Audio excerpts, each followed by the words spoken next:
This is the Right Guys podcast, where in America, barbarians aren't at the gate. They're already here. And now your hosts, Josh Hammerling and Matt. Welcome back. Another episode of the Right Guys podcast. My name is Max McGuire here with Josh Hammerling. Lots to get into today. We're talking the border. We're talking the border invasion. As Josh just said in the intro, the barbarians are already here. Towards the end of the show, we're going to talk about the gag order that just came down on Trump. One of the difficulties of doing a 3 times a week show is we kind of got to plan ahead for these shows. So we were talking over the weekend what we wanted to do. And when things like this happen with Trump, can't just immediately pivot. But also, I don't believe that the gag order has been completely released yet. So the written one has been released. Yeah. So we're going to get to that at the end of the show. So make sure you stick around for that, and we'll be clipping that up and putting that out as well. Good weekend, Josh? Yeah, it was fantastic. Got a lot done, trained hard this week, and had a lot of success, had a lot of failures. So it's always good when you learn, and had to blow out the sprinklers because it's finally cold. You know what I mean? We're starting to get cold. How low is it getting there? Like 70? Oh no, it got in the 40s last night. Oh, did it? Very really? Cold. Yeah. Really? Yeah. I went to snuggle up against my wife, and she elbowed me while she's sleeping. So that was fun. So it's always good to start off that cold season with a nice elbow. To the chest.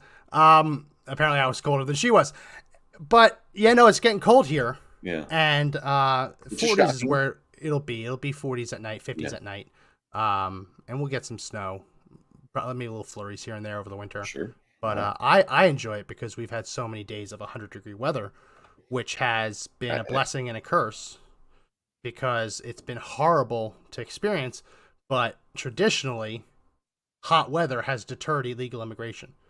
Illegal immigrants, if they know they can just wait, they'll wait and try and cross into the desert when it's colder.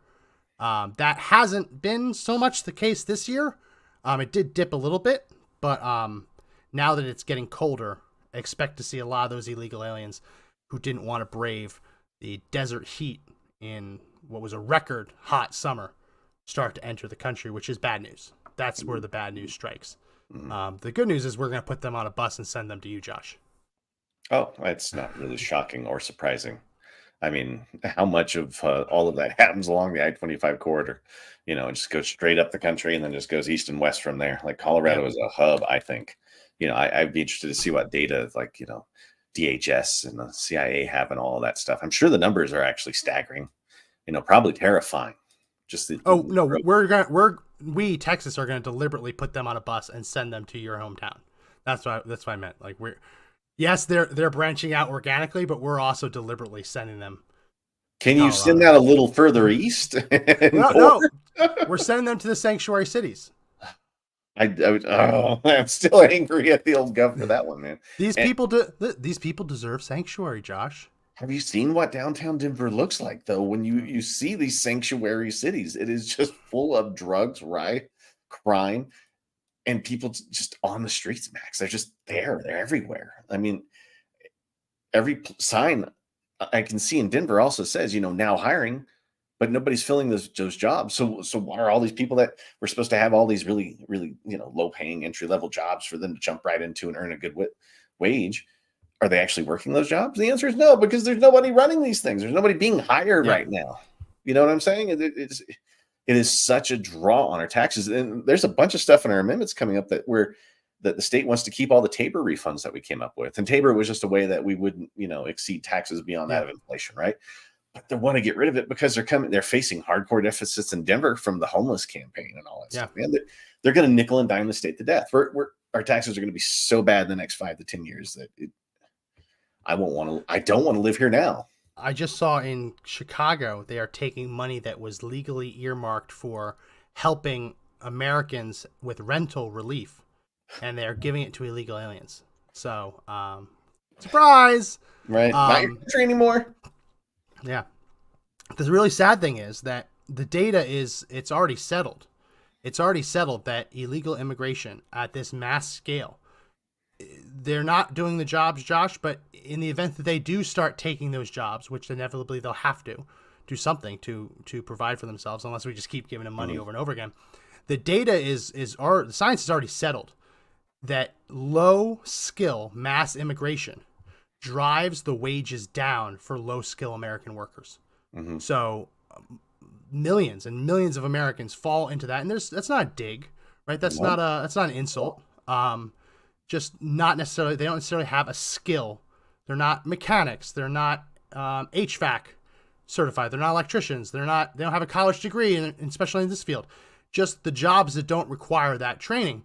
When you introduce illegal aliens into that workforce, who are working under the table in many cases, they work for less. And even if a company doesn't hire those illegal aliens, what the science and data have shown over decades is that the mere existence of these illegal aliens in the workplace leads all companies to drive the wages down for the Americans who would compete with them. And this is the opposite of what we see with skilled immigration. I despise the H-1B system because I think it's a sham. It's a fraud. I've seen it used in companies where it's claimed that, we hired this person because we couldn't hire an American, and it's just not true. There are plenty of Americans who could do all of the jobs that H-1B, these are skilled foreign workers, a lot of times now in tech. They're not really, if we're being completely honest, they're not being brought in to fill a gap that Americans can't fill. They're replacing an American worker, and they're doing it for cheaper. But when you bring in all of these high skill workers, even if they end up working for a little less than an American would, what we see is that actually has the opposite effect. It drives wages up because the introduction of skilled workers into the job pool will create competition, and that drives wages up. The opposite effect happens with low skill mass immigration, which is interesting. And these are the very people who can't afford to see cuts in their wages. They can't afford to see their hourly wage go down 50 cents or $1 an hour over a couple of years. They can't afford. And also rent. Like, where are these illegal aliens living? Well, right now they're living in homeless shelters designed for Americans, right? But eventually they're going to be living in apartments that Americans should be living in. And that drives up rents, right? And it makes rental units harder to find for these workers. So all across the board, mass low-skill immigration, when there isn't necessarily a need for all of those workers. We're not building the transcontinental railroad. We don't need all of these low-skill workers to build a railroad. There's no real need for it. It only has disastrous effects for low-skill, low-income workers who are predominantly, or in many cases, African-American, Hispanic, and of course there are some white workers in there as well. Trump was the only one who really cared about those workers. Democrats claim to care about them, but based on their policies, they don't really seem to care. No. So this mass immigration, sorry, go ahead. Talk. I was just going to say, where the Democrats, where the UAW workers are still striking, right? Claim they have their back, but there's no one has their back on it left anymore. The unions realize that these people have abandoned them, so I'll be really interested to see how things shake out next year, right? I mean, so you've got those blue collar workers, right, and those really low paying introductory jobs, man. I mean, those are springboard jobs for people to move on, to matriculate, and that once that goes away, you're now in a pool where everybody's kind of fighting for the middle ground jobs, right? I mean, this causes a lot of consternation amongst Americans. I mean, is it our jobs or theirs? And I hate to put it in that perspective, like the us versus them pool, but I mean, this is where we're left. I didn't get this here. I didn't make it this way, right? It was those in charge of immigration policies that made it this way. So if you can't find a job that pays a decent wage, blame your elected officials. I just get so mad about this one, Max. Just so we're clear, we're talking about low skill immigration, right? It isn't just low skill jobs that are affected by mass immigration and mass amnesty policies. The statistic is a few years old. It's likely higher now. But in the last 4 or 5 years, the statistic was that out of all of the illegal aliens that qualified for Barack Obama's DACA amnesty program, his DREAM Act amnesty program, 1 in every 8 were holding white-collar jobs. So that was the statistic then. So it's likely gone higher because there were illegal aliens who qualified while they were in college, who have since graduated from college. And it's only reasonable to think that they would now hold white collar jobs. Not necessarily all of them, but 1 in 8. 1 in 8, Josh. We're talking about giving amnesty to 700,000. The goal was 800,000 illegal aliens. That's a little bit around 100,000, a little bit less, probably closer to 90,000 illegal aliens holding white collar jobs. I'm not talking about the ditch diggers, even though we need ditch diggers in the world. We do. We're not talking about stealing a job from someone who's stocking a shelf. We're talking about white collar, middle income jobs. Wow. And that has a huge effect. I've talked about this for years. My wife used to be a teacher, and she applied to work at a public charter school. And it was very competitive to get in, very competitive. And there were Americans who had teaching degrees who were denied those job placements in this competitive public charter school environment. When she got the job, one of the new coworkers that she was starting with was a DACA recipient. So you can understand from a Spanish speaking perspective, you want a Spanish speaker, but you also understand that here this person is, DACA, amnesty in the country, technically illegally, getting a job that probably dozens of Americans also applied for and didn't qualify for, which is crazy. I've been writing this chapter for my next book on immigration, and there are tens of thousands of doctors who pass medical school, certified doctors, who can't get into residency programs because there's just not enough residency programs. These are American doctors who went through med school, collected all the debt, completely qualified. There just isn't room. Some of the estimates suggest that we will probably have tens of thousands of illegal alien DACA recipient doctors in coming years. Woo.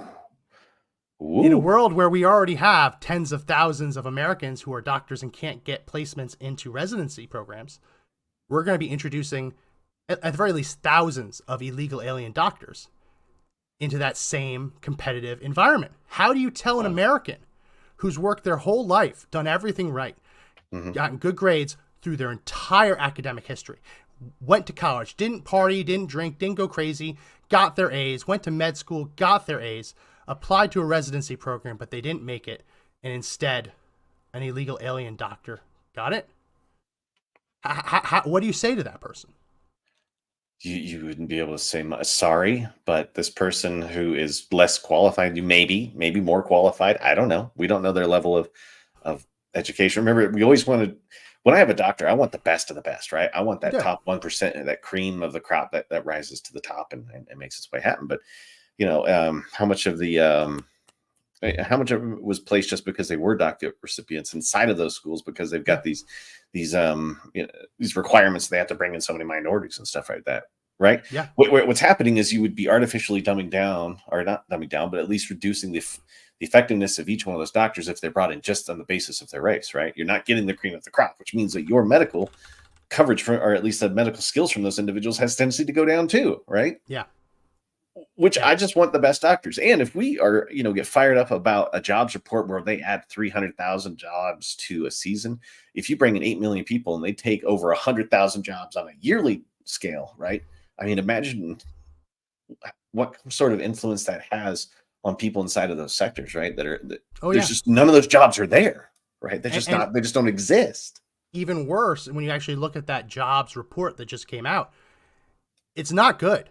Because the jobs that were created are a huge part from the fact that more Americans than ever before are now working 2 jobs to make ends meet. 2 jobs. So that second job isn't going to be necessarily a full-time job. You're going to be looking at maybe driving Uber, maybe doing some food delivery on the side. Those are the jobs that illegal aliens want to get, especially in New York City. They're trying to qualify for those. So it's terrifying. It's terrible. I was just looking in Illinois. There's a medical school at Loyola University of Chicago. They adamantly encourage DACA recipients to apply, and they have conferred As of May of this year, they've conferred 38 medical degrees to illegal aliens. So take it back from the getting a job. How many people applied for that med school and didn't get in because they are actively seeking illegal aliens in their programs? And what we've seen across the board, whether it be college admissions, whether it be job application and HR, is that when the goal is to create a more diverse environment, what happens inevitably is that qualified people, even in some cases more qualified people, end up being turned away because in the eyes of the decision makers, diversity is more important. So, but to your point, even if an illegal alien doctor, which is crazy, a couple years ago, that would be an impossible, you wouldn't even think that was possible. Even if an illegal alien doctor was the best of the best, right? Say surgeon. Do you really want to be under the knife with them doing your surgery when at any point they could be subject to deportation? At any point, the court ruling could come down saying DACA's, well, it already has, but officially DACA is no more, never qualified, you're back to illegal deportable. Do you really want that situation? Whether or not you're under the knife at the time, there are always patients who are prepared to be working with those doctors on different things. All of a sudden, your doctor's gone. Right. Especially if you're working with a cancer doctor, right? And you're going through your treatment, and then suddenly you get pushed off somewhere. Hey, how many of those DACA kids got a free ride in college? In-state tuition at all? Yeah. You know what I'm saying? How many people, in other states wanted to go to this Loyola school, wherever it was at, and be able to attend Loyola. Imagine what the out-of-state tuition for the first year must cost an American, right? Oh, yeah. No, incredibly expensive. Crazy. Incredibly expensive. And this is where it really gets obvious that we're not just talking about, these are people who are picking the strawberries, picking the blueberries or whatever. You don't want to do those jobs. The more you dive into it, the more you realize that that's not what's actually happening. There isn't a single occupation. So the Department of Labor basically classifies all of the different occupations into, I think it's around 400 specific occupation types. So out of those around 400 occupations, it's between 400 and 500. Out of those, there is not a single occupation where the majority of the workers are illegal aliens. There's not one. There's not one. The lie just completely implodes. The lie implodes, right? Yeah, because we're always told the farm workers or the food service workers or they're the service sector individuals, but that's just not the case. Even if you take all of the illegal alien farm workers, you put them up against the American farm workers and the lawful immigrant farm workers, illegal aliens aren't the majority. That's insane. And here's the other bit. There's like a handful of jobs that are majority immigrant, occupations that are majority immigrant. Now that's legal plus illegal, right? So you can say, we need them for that, right? Well, wrong. Because in those occupations, the unemployment rate among Americans wanting those jobs was more than double the general unemployment rate for the entire workforce from like 2012 to 2015. So the narrative that we need these workers because there's no Americans who want to do it, it's false because the jobs that are majority immigrant have so many Americans who want those jobs that their unemployment rate is higher than the overall average for the American workforce. That's unreal. And it's a total lie from the left. I mean, oh my gosh. So there's a ton of people who want to do farm work, which is a noble profession, who can't get the jobs and they're on unemployment. That's what that's what's happening versus what's being told. Yeah. That's just crazy, man. And you got to remember, even these jobs are still, what if you live in a state where you have to have a minimum wage requirement like Colorado to work those farm jobs? It's going to be a competitive wage job no matter who's working it. Yeah. Whole thing's a lie. My mind was, as I'm researching this chapter for my book, my mind's blown because I'm like, it's all a lie. It's always been a lie. None of it's been true. And the data proves it. Right?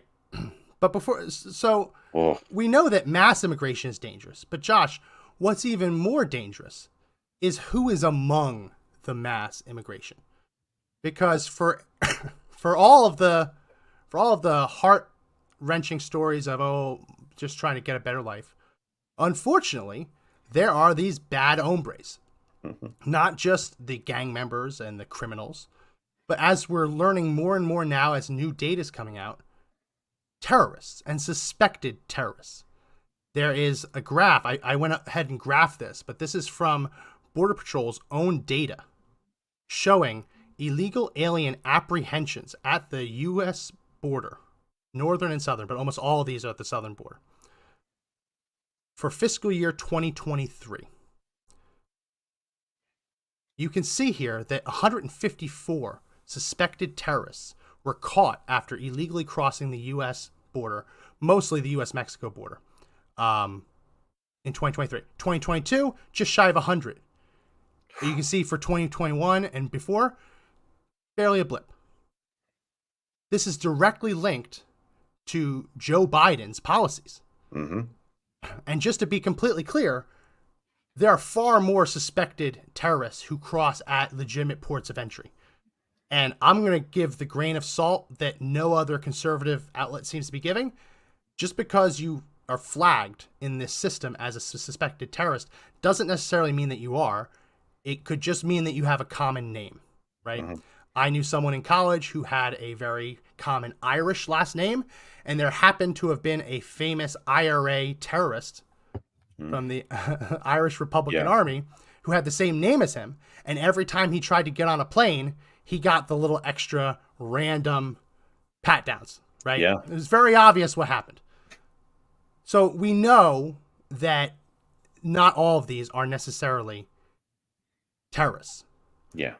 The problem is we've seen a huge spike in these apprehensions at the border, in between these ports of entries. I'll show the graph. You can see here that in a given year, it can range anywhere from 150 all the way up to 500. Make it bigger for you. Oh, wrong screen. For the ports of entry, right here on the top, these are people that just get flagged between 150 and 500 some odd people in a given fiscal year.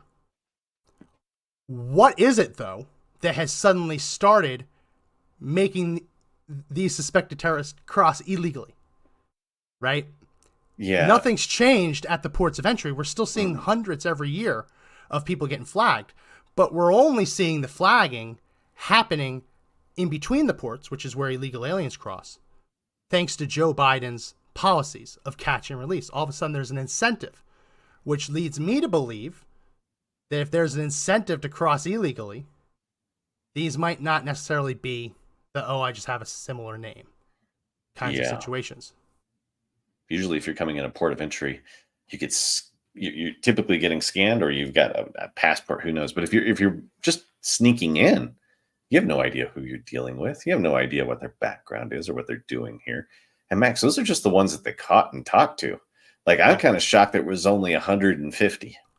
When you let in tens of thousands of people a month and only 150 show up, there's got to, let's say just 1% of those are bad hombres. It's going to be well over 150. Well over. Well, those are apprehensions. So remember, those are the ones that got caught. So if you are a terrorist, you don't necessarily want to get caught.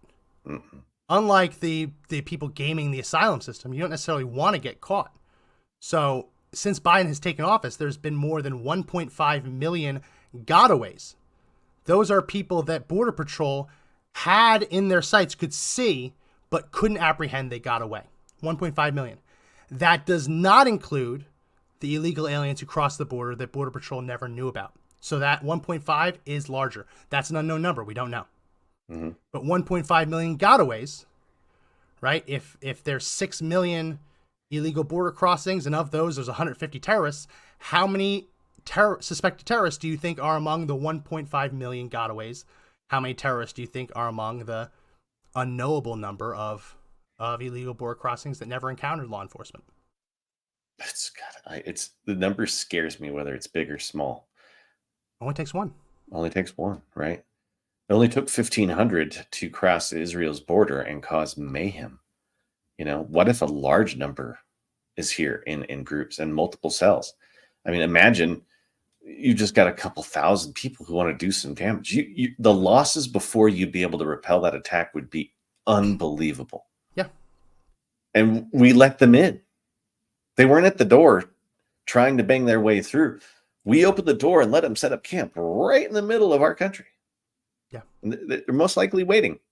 I don't have proof, but wait until that call happens. Be vigilant. Be ready. Yeah. The Biden administration, their claim, and we'll play some of these clips in a little bit, their claim is that 154 caught in the last fiscal year is a good thing. It's good. That's what it is. It's good that Border Patrol catches, which, yes, objectively, it's good that they get caught. The problem is they end up getting released. Mm-hmm. And this, I'm not just making this up. This is a report from the Center for Immigration Studies. Let me share my screen. Center for Immigration Studies, a report that they put out in July of this year from our friend, Todd Bensman. Good guy. The headline is, Government Report Faults Border Crisis for Premature Release of Suspected Terrorist. Increased flow of migrants and multiple mistakes due to Biden's historic mass migration crisis have weakened national security. There is a heavily redacted report that got released. Let's try to make it impossible to see, but the key takeaways are that on April 19th, 2022, an unnamed migrant who was flagged as a suspected terrorist was released prior to being actually vetted because the Border Patrol agents were so overwhelmed by the 30,000 illegal aliens that they apprehended that month that they just didn't have the time, didn't have the operational capacity to vet him. He ended up getting released just like everyone else. This is not made up. This is their own confession. They have released suspected terrorists without even doing the vetting. Wow. If that doesn't anger every one of you listening to this out there, I don't know what should. What would? How many times does Joe Biden have a crisis on his hands and nobody reports on it? You don't see it in the media. You don't see them talking about the people flooding over the border or the takedown in Afghanistan when the base was lost or every other thing that he touched that has just been an absolute crisis and a disaster. And no one talks about it. And if you can't talk about a problem, then you can't admit that you have a problem, which means that you can't fix the problem. So how can we ever fix it if they're denying all of it? They're firmly in the not recognizing we even have a problem. I played this for you before we came on air. Jake Sullivan with the White House press office, and you listened to it and he said he didn't answer the question. Here he is being confronted about the 150 plus suspected terrorists, and listen to his non-answer. Thanks, Jake.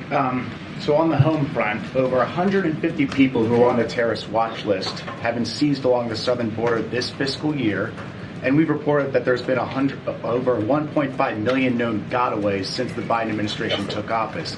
Is this something the American people should be worried about right now? We continue to remain vigilant about terrorist threats to the homeland from anywhere. It is something that we are very much working on, that we are consulting with the Congress on, that we are seeking to secure the necessary resources to continue to work through. And anytime we see any threat stream involving a terrorist threat to the homeland, we mobilize every asset and resource of the U.S. government to go after that. And that includes information and analysis that we have shared with the Congress about plots emanating from the Middle East, plots emanating from other places. We'll continue to do that. We also will continue to take steps to pursue a humane, orderly border policy, and we will work with the Congress in the weeks ahead to continue to get the resources we need to be able to do. It's just not true. Well, what kind of answer was that? It didn't even begin to address the question. Well, we always remain vigilant and we'll work on stuff here. And, we'll always look for terrorism in other countries. Yeah. That was everything he said in less than a sentence. I sent you this over the weekend. This was a Fox News graphic that they put out on Sunday morning. So there's different ways to qualify illegal aliens. At the border, they can be known as like other than Mexican. That means non-Mexicans, because based on immigration law, when we had a surge of Mexican illegal aliens, they received less protections. It was easier to deport them. Well, the world caught notice, so there was other than Mexicans, but that started to include a lot of Central and Southern American illegal migrants. So now there's this term called exotics, talking about people showing up at the border that really shouldn't be there, right? You understand Nicaragua, you can understand like Argentina. That's a little bit far, but you can understand it. When you start seeing migrants from Africa and the South Pacific and Asia and Europe and the Middle East, you scratch your head, because there are oceans in between the U.S.-Mexico border, but they somehow showed up. So this is the graphic that Fox News put out, which I thought was very well shown, and this is from their Customs and Border Patrol sources. I'll zoom in. So the big takeaway is 26,113 illegal aliens from China from 2021 to 2023, October 2021 to October 2023. These big ones, though, Afghanistan, 6,300, Egypt, 3,100, Iran, 659, Iraq, 123, Jordan, 185, Lebanon, 164, Mauritania, 15,594, Pakistan, 1,613, Syria, 538, Turkey. 30,830, Uzbekistan, 13,624, and Yemen, 139. Now I look at this and I say, you know what? I can wrap my head around there being 659 Iranians who want to flee the mullahs, right? Who want to flee the Ayatollah, who want to leave that despotic regime. I can wrap my head around that. But when they just are caught illegally crossing the border and don't go through the vetting process, the other side of me starts to think, well, wouldn't Iran love to get some of their people onto U.S. soil and to bypass the traditional vetting?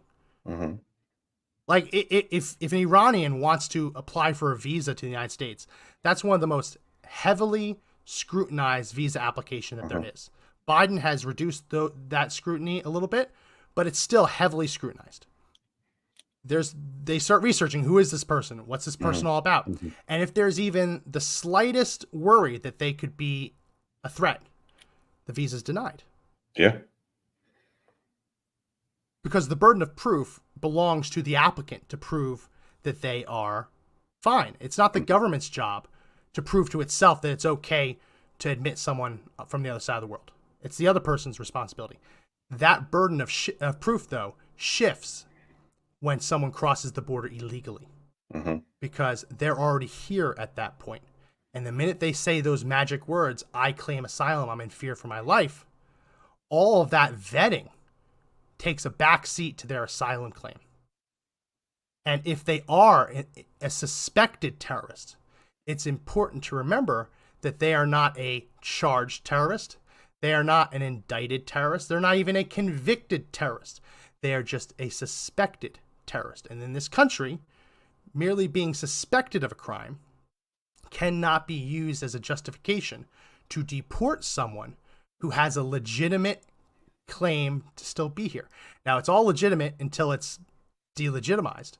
The minute they say those magic words, the suspicion is not enough to deport them until their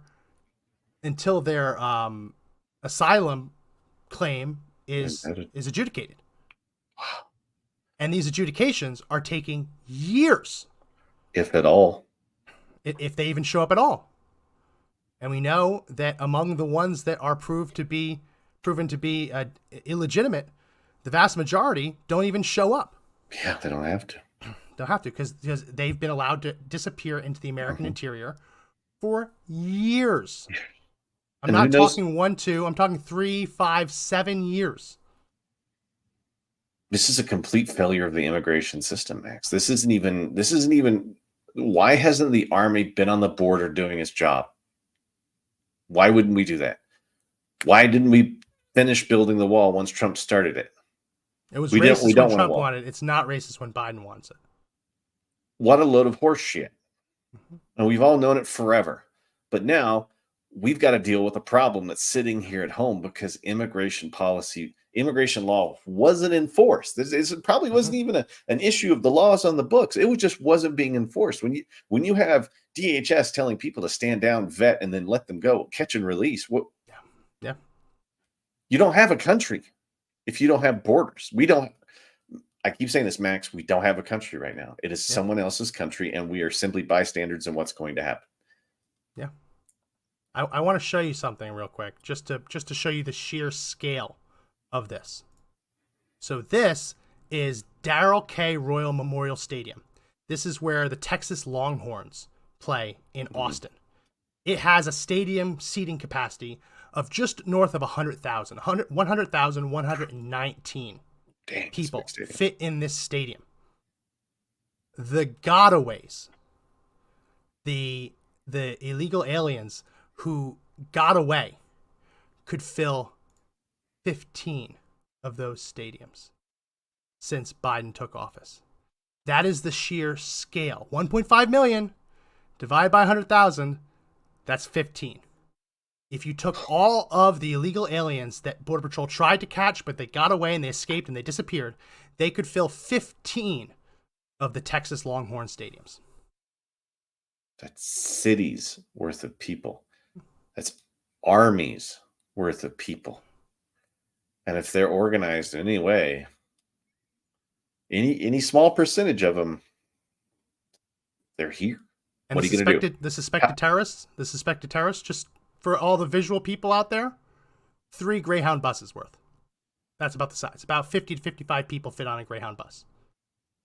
154 suspected terrorists. That's enough to almost completely fill 3 Greyhound buses, depending on the seating. You don't need many people to create chaos. Yeah, you just don't. And they're here. They're running around. They could be working next to you. You could be getting food from them in the mornings. You could be being served coffee by them. You know what I mean? And they're here just waiting. Yeah. But where's the enforcement? Where's the desire for enforcement been? I mean, since when did immigration become a race issue? You know what I mean? It has nothing to do with race. It just has to do with Americans trying to keep Americans and non-Americans out. Well, you're never going to have enforcement, Josh, when the people in charge of fixing this problem adamantly believe that it's already fixed. You have a clip. I want to get to that, but before we do, I want to show this clip of Secretary Alejandro Mayorkas. He is the Secretary of DHS, and he was asked point blank. He was asked point blank by Representative Chip Roy of Texas. Do you have operational control of the border? And I'll discuss that. He will discuss that in this. What operational control means. It is a very strict legal definition that was defined by Congress. It wasn't defined by the administration through the regulatory process. This is a definition laid out in statute. And Mayorkas literally lied under oath and claimed that the border was operationally secure. Let's watch this. The plan that you offer, the plan you just offered, is to process aliens faster and encourage more to come. We know that to be true. I know it's true. You know it's true. Cartels know it's true. And people around the world know it's true. And that's why people are coming. That is false. It's not false. Yes, it is. The entirety of your plan says that. The Secure Fence Act of 2006 says what? That the Secretary of Homeland Security shall take all actions the Secretary determines necessary to achieve and maintain operational control over the entire international land and maritime borders. Will you testify under oath right now? Do we have operational control, yes or no? Yes, we do. And we have operational control of the borders. Yes, we do. And Congressman, we are working to... Listen what operational control defined. In this section, the term operational control means the prevention of all unlawful entries into the United States, including entries by terrorists, other unlawful aliens, instruments of terrorism, narcotics, and other contraband. Do you stand behind your testimony that we have operational control in light of this definition? We do. And Congressman, I think the Secretary of Homeland Security would have said the same thing in 2020. What? You're muted. He wouldn't have. Was that the same clip that you had? No. It was similar kind of talk. Yeah. Just to reiterate, I mean, he kept saying this over and over again. I have a clip. We don't have to play it, but it's he's asked over and over again, I can show it just to make sure everyone understands. In case you want to read it for yourself, operational control has a very specific definition. Operational control defined. In this section, the term operational control means the prevention of all unlawful entries into the United States, including entries by terrorists, other unlawful aliens, instruments of terrorism, narcotics, and other contraband. Just to go back, if operational control requires the prevention of all unlawful entries by terrorists, you look at this graph, this one data point alone, I mean, other than 2019, where apparently the number is 0, there are suspected terrorists entering the United States illegally every single year. How can you know that there were 154 apprehensions of illegal alien suspected terrorists and with a straight face say, oh no, we met the requirement to stop all illegal entries by terrorists? It's a lie. It's a complete lie. It's a complete hogwash, because they're saying they're not letting people in, and they have been letting people in, Max. They've been letting in people to the point where they made it super easy for you to do so, right? And it got so easy to the point where eventually they just created an app. I look forward to following up with you, Senator. I'm sorry. Sorry. Let's play your clip, because I think it talks a little bit about that. That's this one, isn't it? Oops. Yeah, it's this one. Yeah. Thanks, Senator Padilla. Senator Hawley. Thank you, Mr. Chairman, Mr. Secretary. Thank you for being here. Let me start with what I hope is a simple question. Do we need to have more or fewer people coming to our southern border? Senator, we are working on diminishing the number of people whom we encounter at our southern border because of the challenge it presents. We're trying to build lawful, safe, and orderly pathways to accomplish that. Okay, fewer. So we need to have fewer, which means we need to roll back incentives to come. So I would have thought that would have been the answer. Let's talk about what you're doing, though. In January of this year, you rolled out a new phone app called CBP One, an app for a cell phone. I've got a picture of it behind me here. This phone app allows, and I'm going to quote from your own fact sheet, it allows, and I quote, non-citizens without appropriate documents for admission to schedule an appointment to come to the border. They can now go on their phone and schedule a time to come to the border and then be admitted. And you identified 7 separate border points of entry where they could come. 5 of them in Texas, 2 of them in California, 1 in Arizona. It's like a concierge service for illegal immigrants. My question is, you didn't think the border crisis... Wow. Concierge. We're just letting them in, Max. I mean, just download the app, CBP One. I don't even know what that probably stands for. Like, come in and have a good time and take all of our stuff and enjoy our healthcare. Points of entry in Texas where you can schedule it. That's operational control, is to give the people who don't have documents a time and place to show up and walk right through. How many terrorists just did that alone? Would they have been caught? Because I'm sure we don't have a large database of all the terrorists around the world. Probably have some, but do you think some are just getting through? Or people who've just been radicalized, who've never said anything about it, and they just didn't have any documents? I mean, you can get a bunch of Chinese soldiers to come through, not have any documents, download the app, walk right over the border, and just be caught and released. It's actually, that's terrifying. That was the first time I'd seen that clip. That's terrifying.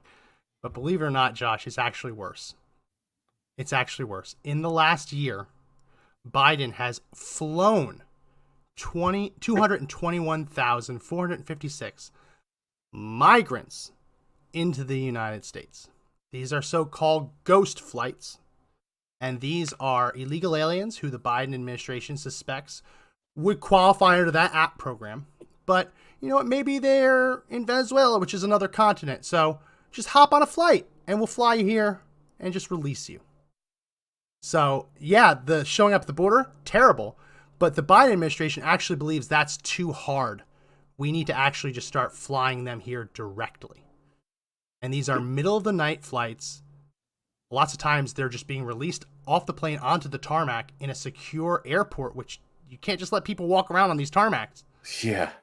They're put on buses and zipped around and then released. Max, they just show up. Their feet are on the ground the moment they land. They don't have documents to show up. If I was to try to travel to any other country, I better have my papers and my passport ready, because they will kick me out so fast. Mexico will kick out an American so fast if you're an illegal border crosser, right? Or you overstay a visa. So who are they letting in? I remember, to get on a plane, I have to have an ID, Max, to go to your state. They have a solution. Because undocumented means they don't have documents. You know what the solution is? What? That for illegal aliens that are being flown across the U.S. by the Biden administration, not these into the U.S., but across the United States, if they don't have ID, they can use their arrest paperwork for illegal entry as proof of their identity. That's it. They lie at the border about who they are. They get paperwork promoting the lie, and then they get to land and go state to state using paperwork where they have lied about probably their identity, because we don't know who they are. Undocumented usually means. Have you ever tried to go through TSA without a license? I never have, and because I knew that they would. What's it like? I mean, is it a disaster or what? 50-50. One time I got through with my Costco card, which was kind of cool. As long as you defend yourself, listen, I am who I say I am. I promise. I just forgot at home. The other time it gets very hairy. They don't have to go through that. They can show their unlawful entry arrest paperwork. Wow. That is their ID to get onto a flight. What a joke. More rights for them than for me. I mean, the TSA is a government mandated group that was required to scan me as I traveled to prevent terrorism. But they can just let somebody who could be a terrorist come over the border with fake papers and travel along the country with fake ID. Yeah. If this doesn't infuriate people, I don't know what else it's going to take, right? And remember, there are illegal alien suspected terrorists who have been caught and released and put on these flights and been allowed to bypass the TSA security, which is designed to stop terrorists from getting on flights. Yeah. And they're allowed to use their arrest paperwork as their proof of identity. Unreal. And then they're on. Unreal. Well, then all they need after that is some sort of nationally issued ID, and then boom, they are who they are. Social security number, services, free health care, all on the backbone of the American worker. Yep. So we'll keep covering this. This is insane, Max. It's insanity. It is.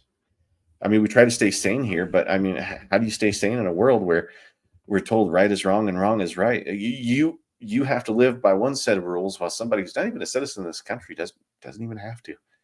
And we're going to give them your resources, everything that you guys work hard for. We're going to give it to them because we like them more. I don't know.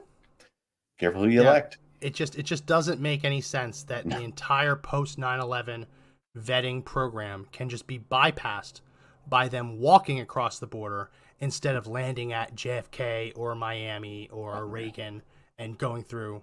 Because remember, Customs and Border Patrol, they man the border, and CBP also handles the customs in the airports, right? So many of these agents have done both, right? Especially at ports of entry. And the idea that you can bypass these terrorism protections just by walking in. I remember, like it was yesterday, there was a season of 24 with Jack Bauer where the terrorists snuck a nuclear bomb across the border. And everyone's, that couldn't happen. That couldn't happen. And you realize, oh my God, it always could have happened. And it's probably easier to do now than ever before. Yeah. You throw in the cartel tunnels. I mean, the cartels are already chummy with Iran and China because they're buying a lot of the chemicals needed for fentanyl production from the Chinese. And we see that coming through. So if you guys don't think it can't happen, I worry it may have already happened. You know, how many of those suitcase-sized bombs disappeared in the old Soviet Union that just were never accounted for? You know, are they stored in a back closet being walked in? I mean, a lot of those illegals are already coming in with tons of drugs on their back. You know, what makes us say someone's not carrying in a dirty bomb or just radioactive material, right? Yeah. We won't never know. Never know. We'll never know. So some of these tunnels are in the middle of San Diego. Yeah. They pop up in like a corner store. Yeah. Dude, it's here. It's all here already. And nobody in the administration wants to talk about it, Max. They won't even bring it up. Joe Biden may not even know what's going on. No, it's by design. They want this to happen. And like TSA is, in large part, TSA is the illusion of security because things are going to get by them. I never thought we'd reach a point where border control would be the illusion of security, and we just have to accept that things can get through. That's the terrifying part. As we wind down the show, I wanted to give us a chance to talk about what just happened to Donald Trump. A federal judge overseeing Donald Trump's case in D.C. has issued a gag order against Donald Trump. Judge Tanya Chutkan, who is a liberal, who has, prior to Donald Trump being indicted, spoken from the bench and said that she thinks he should be indicted, as complaining that he was at that point still an unindicted co-conspirator. That should have disqualified her completely. If you speak from the bench that you believe someone deserves to be indicted before they are indicted, you should not be the arbiter of justice in their case. You shouldn't. She's now said that him running for president does not allow him to, what she says, vilify the public servants who are simply doing their job. So a Biden-appointed special prosecutor can do whatever he wants, and Trump cannot complain about it, at least in the D.C. case, though he's trying him in other areas. I guess that means Trump can't talk about those cases either. But what's even worse, as if it can get worse, I believe, and I don't think the official written order has come out yet, but I believe this also applies to potential witnesses. So there's the witness list that the government intends to call as witnesses against him. And there's also the potential witnesses. The two that jump out are Mark Milley and Mike Pence. Mike Pence is literally his competition for the GOP nomination. Mike Pence won't win. But how can you tell a presidential candidate, a frontrunner, that he can't say anything negative about his primary opponent because that primary opponent could be a witness against him? How can you say that against, he can't talk about General Milley when General Milley is doing 60 Minutes episodes? This was 7 days ago. So Milley can go on television and spout lie after lie after lie about Trump on 60 Minutes national television, but Trump can't respond. Or about Bill Barr. Headline, Bill Barr tells Fox News even if even half of the Trump indictment is true, he's toast. How can a witness be allowed to go on television and say that the defendant is toast, but the defendant can't comment on it? I've never seen anything like this. There is no precedent for this whatsoever. The precedent I did find is heavily in Donald Trump's favor when the government's gone after people actively running on a campaign. But Judge Chutkan has now declared, and we'll have to wait to see the written order, how bad it is, that he cannot talk negatively about anyone involved in the case, even if there's his opponents. All he has to do is make one comment on Truth Social, and she can have him thrown in jail for what do they call contempt? Contempt. Thank you. And he won't be able to even respond to his political opponent. I mean, that's crazy. It's like it was designed to make sure he couldn't talk. Like the plan to go after him from the start. And just the idea that this is coming up in March, right? I mean, that's right before the big push. Maybe they want him to be in contempt. Maybe they're trying to find ways to put him in contempt, to put him in prison. Because if he's in jail, he's not on the road politicking. He's not getting to his base. He's not doing what Trump does best and filling stadiums with people. It's a plan. And the only way they can figure out how to do that is just go after him with the legal system. And Joe Biden is in charge of the entire executive branch. Yeah. And you'll notice, we'll see the official order when it comes out. I don't expect there to be anything in this order issuing a gag order to the witnesses. No. I think that Mark Milley's still going to be allowed to do his 60 Minutes. I think that Bill Barr's still going to be allowed to go on CNN and trash the president. Mike Pence is going to continue to go out on the campaign and deliver the stump speech, basically saying that Donald Trump tried to violate the Constitution. And what they're saying is Trump just has to sit back and take it. And perhaps worse than all of that is that this gag order will not prevent Jack Smith or his team from leaking, as they have been doing to the media to make Donald Trump look bad. Part of this, what I've seen, suggests that he cannot denigrate Washington, D.C. That's for fear that he would denigrate the potential jury pool. It's every American's God-given right to rip on DC if we want to. That is what we are more than allowed and should, and it is the responsibility of you to do it. And when a politician, a former president, can't do that, who's in charge of the country? Are you really electing your next official, or is this just going to be another, here's a trophy for Joe Biden and keep whoever's running the country running it? Could you imagine Right. Donald Trump at the microphone leading a chant of "Drain the swamp" and getting thrown in prison because thrown in jail because this judge interprets that to be denigrating the people of Washington, D.C. You're calling them swamp creatures. How dare you? How dare you prejudice the jury pool like that? You're in contempt. It's crazy. We can envision that. Yeah. From what I'm seeing, we can envision that. She was asked, "Do you intend to throw Donald Trump in jail?" And I don't believe she answered that. What happens if he calls him Little Chucky Schumer? Well, there you go. Throw him in jail. Time to go. And what if the prosecution, Jack Smith, starts loading the witness list with people who really don't have anything to add to his case, but where it could be beneficial for Donald Trump to not be allowed to talk about them? What if he calls Joe Biden as a witness? And you're in a one-on-one debate with him. If it ever went to a debate, he could only stand there in silence for fear of being imprisoned by the federal government, or at least the DC government. I guess they count as federal government there, don't they? Yeah, Since they're not their own state, they would have to be under. Dude, that's well, no, they have a locality, but they have their own courts, but like municipal courts and things like that. But Still. no, I'm just thinking of all of the potential, for it, and it's mind blowing. Like calling Joe Biden as a witness to tell the jury, did you appoint me to specifically go after your political opponent? Right? That would be a legitimate thing. That's something that Trump's claimed in the media, something they'll probably claim at trial. Call him as a witness, and then you can't talk about Joe Biden at all. You can't denigrate him at all. Right. Then he'd be off limits, right? So you just think about all of this. It's insanity. But I'm going to give an alternate take.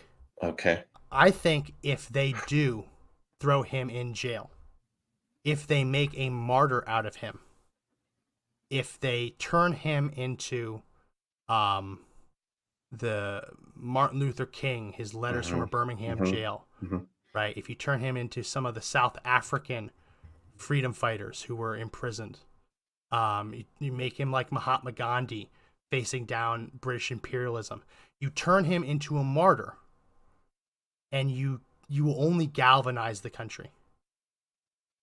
See, they're hoping the opposite. They're hoping that when people see how much he's been indicted, they won't vote for him. The crazy thing is that the more they indict him, the better he's doing in the polls. So they recognize this, and they don't want to let him talk about it. They don't want to let him talk about how he's been indicted.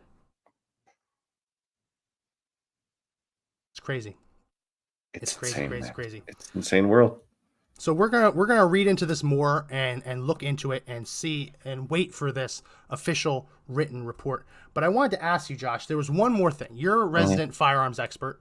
Thank you. I try to. You are a resident firearms expert. You are without a doubt more trained than me in the art of self-defense with a firearm. So I like to ask you technical questions. Sure. And Joe Biden has said something in the last 2 days that confused the hell out of me. He went on stage and he criticized gun owners for wanting to put 100 rounds in the chamber of their firearms. Let's play that clip. Who in God's name needs a weapon with 100 rounds in a chamber? I'm laughing because it's the stupidest thing I've ever heard. So I have a chamber. Okay. This is a slide for a Glock 17.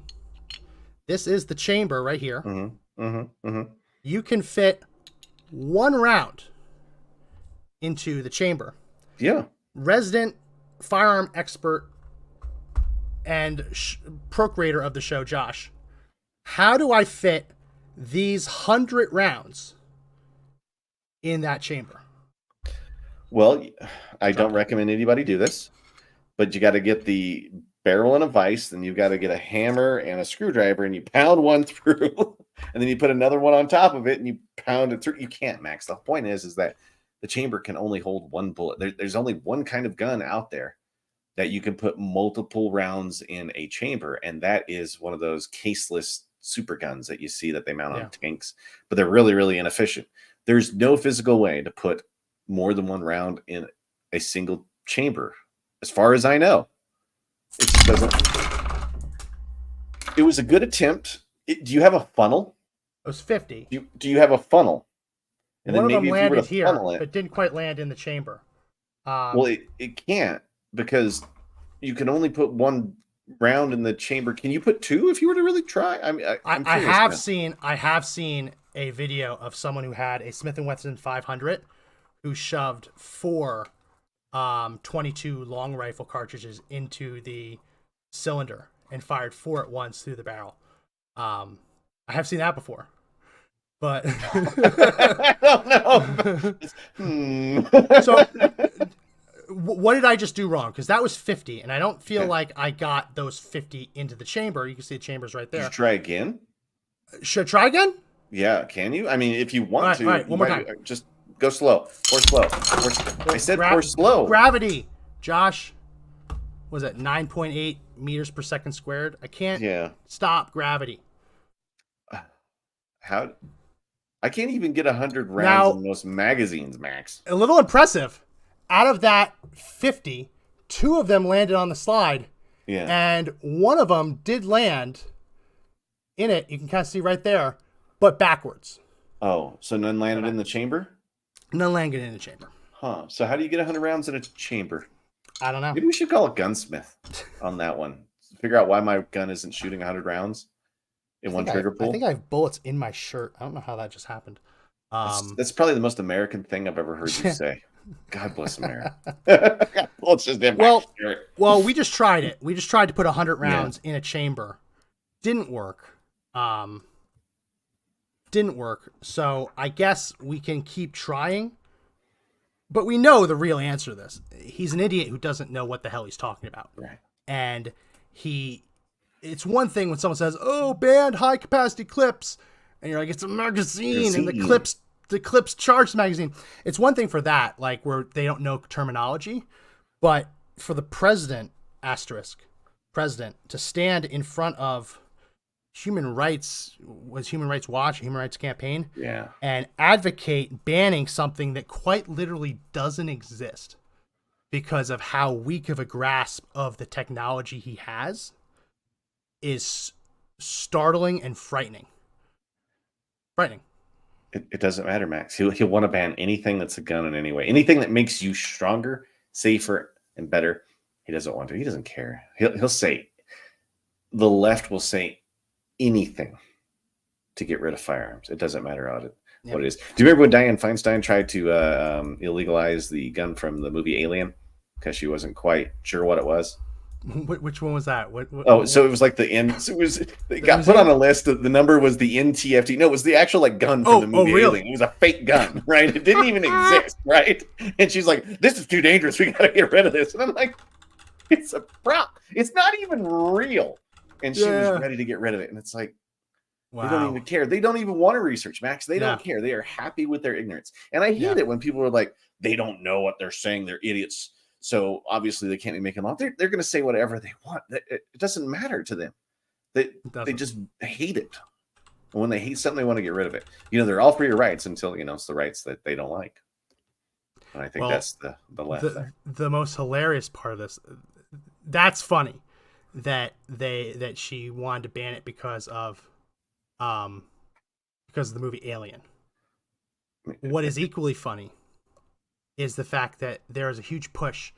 There's a push now to overturn bans on things like butterfly knives and spring-assisted knives, arguing that the long-standing prohibitions on them never really made sense and it's just stupid. So there's a butterfly knife ban case in the Ninth Circuit. And the crazy thing is, when you actually look at what started these bans, it was the movie West Side Story.